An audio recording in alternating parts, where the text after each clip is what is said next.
Welcome to video 20 in our van build series. Today we're going to share with you how we mounted our microwave. This is the first time that I'm going to provide a verbal caveat.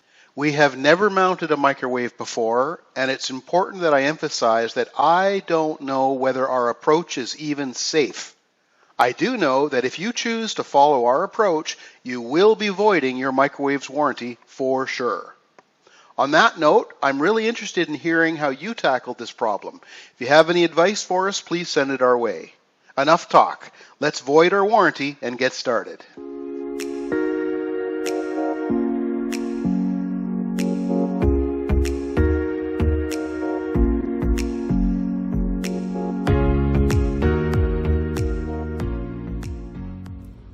Okay, so reading the back of our plate, our microwave is model RMW733-black. The brand is RCA, not for commercial use. It is not for built-in installation. The input is 1100 watts, the output is 700 watts, and it's made in China. I started by removing the case, just a few screws and it slips off. Our plan is to bolt our microwave to the shelf. We want to do this by either using two of the microwave legs or bolting right through the case.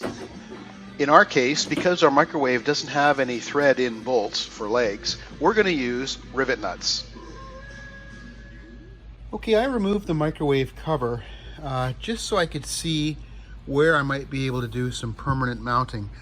My thinking is to use one of these probably three of these rivet nuts going through the bottom and then bolting through the plywood to hold the microwave in place. So by removing the cover, it gave me an opportunity, let's get the light over here, to see where I might be able to mount it. And this is an obvious location right here. Drill right through that and bury that inside, and there's lots of clearance there. However, if you look on the other side, way down there, let's get the light in the way, there you go. You've got some thingamabob there with, you can see it just way down at the end there, which appears to be very close to this. Not good. So, let's look back at this here. All right, we got a groove. We got lots of clearance down at the bottom there, that's for sure. So, what am I gonna do? I was originally thinking of mounting here, here, and then one right in the middle there. And I'm going to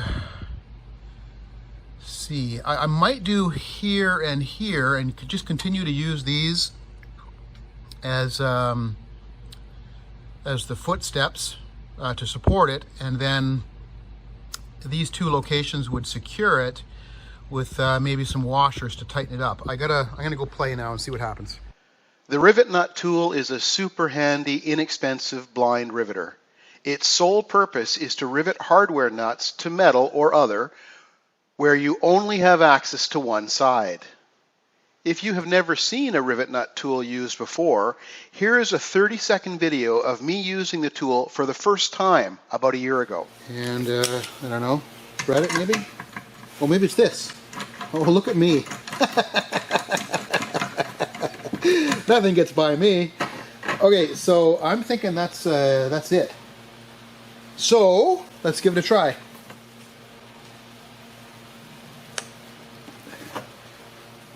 Okay, and then you tighten more. Yeah, you tighten it down more. I like this. Okay, that's seriously in there. Let's take it out.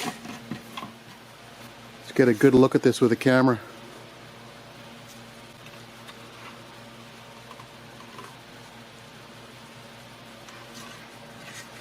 Man, that is fantastic.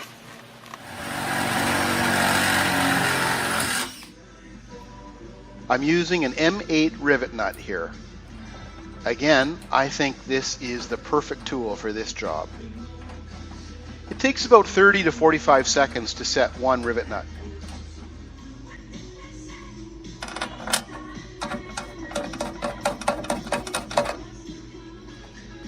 With the two nuts set, I now want to blow out any metal shavings from the holes drilled prior to reassembling the case. Reassembling the microwave case. Not difficult, but you do need to properly seat the case's lip within the retaining clips. With the microwave reassembled, I thought I'd better check to make sure it still works prior to installing it.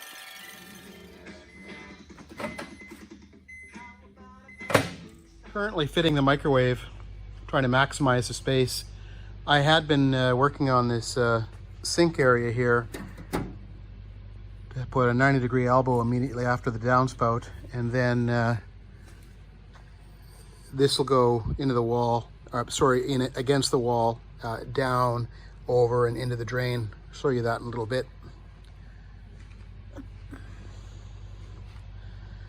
This whole area here will be a drawer, and I'll cut a U into the center of the drawer so we can still slide it all the way in and maximize the space all the way to the back here. I currently have the sink just suspended only to get the height so I could determine the clearance here. And I left myself about a 1/4 of an inch, and then sorted out the depth of the microwave and put in some temporary braces. They're 6 3/4 inches long to evenly support this shelf. And now that I know that's where it's going to go, the next thing I'm going to do is find the mounting holes, or rather find the location to make the mounting holes to permanently mount the microwave into here. And once I have those sorted, then I'll go ahead and glue and put in the Craig screws on both sides and remove these braces. Here I've placed a little bit of tape on the front of the shelf edge, so after I find the edge of the rivet nut, I can place a mark on the tape.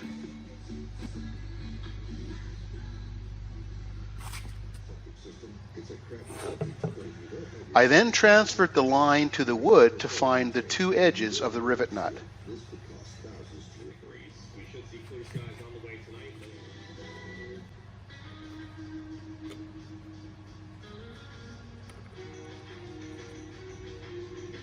Having traced the rivet nut, it's now just a matter of drilling out the center.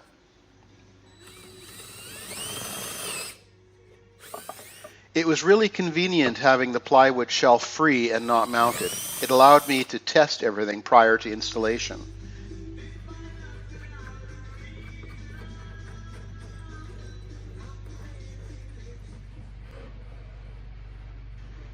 It was very important to ensure the unit was mounted closer to the right side rather than the left.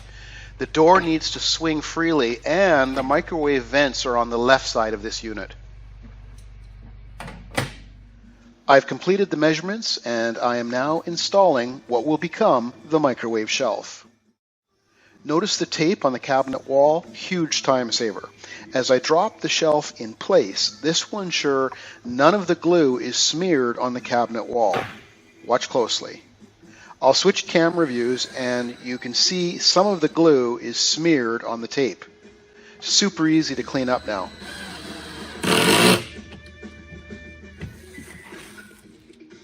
Well, here it is, our installed microwave. Back to my previous caveat, we don't know whether our approach is safe or not, and it will definitely void your warranty if that is important to you. But this has sure worked well for us. On that note, I'm really interested in hearing how you tackled this problem. Thanks for watching. Cheers.